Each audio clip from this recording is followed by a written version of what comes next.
प्रायोजक हैं cancer healer centre, a new beginning. साथियों, अतीत में दुनिया ने देखा है कि दूसरे विश्व युद्ध के बाद जब भी कोई वैश्विक संगठन बना, उसमें कुछ देशों की ही मोनोपोली रही।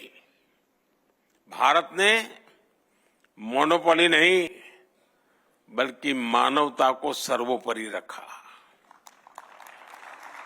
भारत ने 21वीं सदी के ग्लोबल इंस्टीट्यूशन के गठन का रास्ता बनाया और हमने ये ध्यान रखा कि सबकी भागीदारी हो, सबका योगदान हो।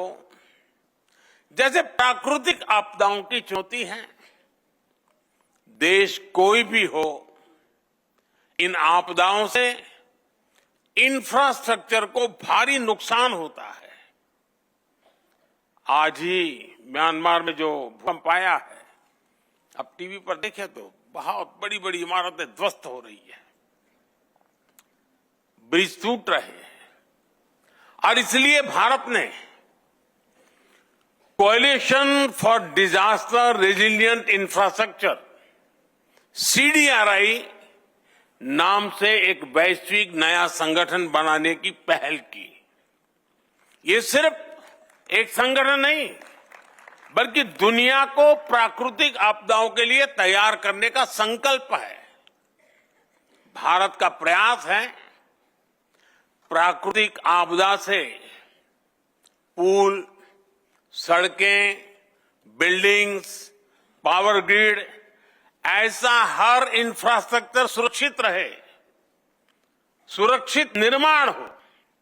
साथियों, भविष्य की चुनौतियों से निपटने के लिए हर देश का मिलकर काम करना बहुत जरूरी है।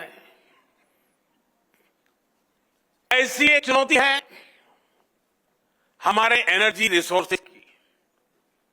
इसलिए पूरी दुनिया की चिंता करते हुए भारत ने इंटरनेशनल सोलर अलायंस ISA का समाधान दिया है, ताकि छोटे से छोटा देश भी सस्टेनेबल एनर्जी का लाभ उठा सके। इससे तो पॉजिटिव असर होगा ही, ये ग्लोबल साउथ के देशों की एनर्जी सिक्योर करेगा। और आप सबको ये जानकर गर्व होगा कि भारत के इस प्रयास के साथ आज दुनिया के 100 से अधिक देश जुड़ चुके हैं। साथियों, बीते कुछ समय से दुनिया ग्लोबल ट्रेड में असंतुलन और लॉजिस्टिक्स से जुड़ी चैलेंजेस का सामना कर रहा है। इन चुनौतियों से निपटने के लिए भी भारत ने दुनिया के साथ मिलकर नए प्रयास शुरू किए हैं। India middle east Europe economic corridor IMEC ऐसा ही एक महत्वाकांक्षी प्रोजेक्ट है। ये प्रोजेक्ट कॉमर्स और कनेक्टिविटी के माध्यम से एशिया, यूरोप और मिडिल ईस्ट को जोड़ेगा। इससे आर्थिक संभावनाएं तो बढ़ेगी ही, दुनिया को अल्टरनेटिव ट्रेड रूट्स भी मिलेंगे। इससे ग्लोबल सप्लाई चेन भी और मजबूत होगी। साथियों, ग्लोबल सिस्टम्स को अधिक पार्टिसिपेटिव, अधिक डेमोक्रेटिक बनाने के लिए भी भारत ने अनेक कदम उठाए हैं। और यहीं पर ही भारत मंडपम में G20 समिट हुई थी।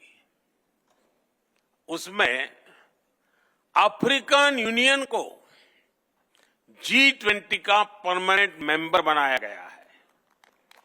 ये बहुत बड़ा ऐतिहासिक कदम है। इसकी मांग लंबे समय से हो रही थी, जो भारत की प्रेसिडेंसी में पूरी हुई। आज ग्लोबल डिसीजन मेकिंग इंस्टीट्यूशंस में भारत ग्लोबल साउथ के देशों की आवाज बन रहा है। इंटरनेशनल योगा डे,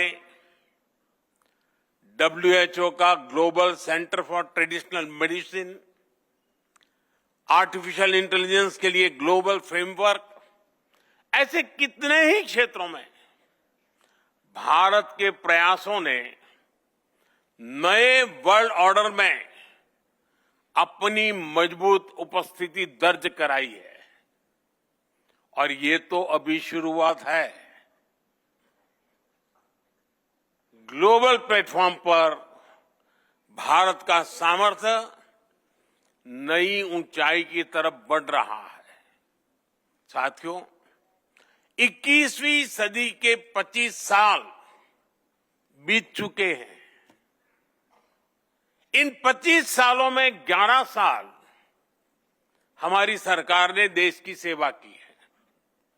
और जब हम व्हाट इंडिया थिंक्स टुडे उससे जुड़ा सवाल उठाते हैं तो हमें ये भी देखना होगा कि पास्ट में क्या सवाल थे, क्या जवाब थे।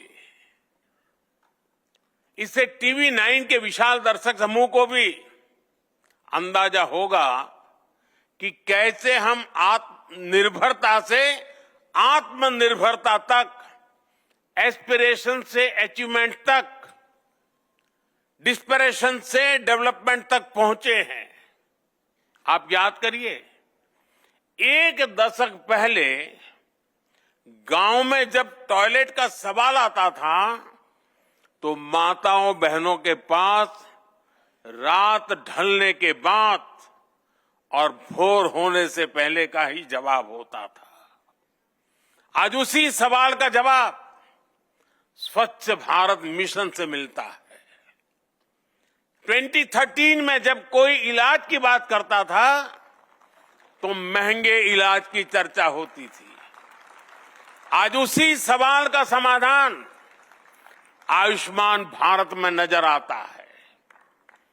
2013 में किसी गरीब की रसोई की बात होती थी तो धुएं की तस्वीर सामने आती थी। आज उसी समस्या का समाधान उज्ज्वला योजना में दिखता है।